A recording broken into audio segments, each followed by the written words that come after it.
আমরা এতদিন পর্যন্ত পশ্চিমবঙ্গে প্রায় দীর্ঘ 50 বছর সবসময় দেখেছি কেন্দ্রের যে সরকার থেকেছে তার বিরোধী একটি রাজনৈতিক দল পশ্চিমবঙ্গে ক্ষমতায় থেকেছে। স্বাভাবিকভাবে পশ্চিমবঙ্গের উন্নয়ন বারবার ব্যাহত হয়েছে। অনেক বছর পর আমরা সেই মহেন্দ্রক্ষণ পেয়েছি যেখানে পশ্চিমবঙ্গ এবং কেন্দ্র সরকার দুই জায়গাতেই এক অভিমুখী সরকার গঠন হয়েছে।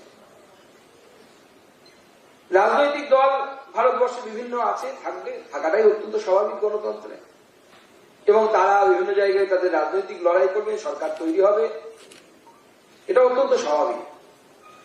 কিন্তু পশ্চিমবঙ্গ এবং ভারতবর্ষ এই দুই জায়গাতেই আমি যখন বলি যে এক অভিমুখের সরকার তৈরি হয়েছে, তার মানেটা কি? তার মানে এই দুই সরকারের জন্যই একটা নীতি কমন, সেটা হচ্ছে কান্ট্রি ফার্স্ট, দেশ সবার আগে, দেশ সর্বপ্রথম, তার আগে কোনো কিছু নয়।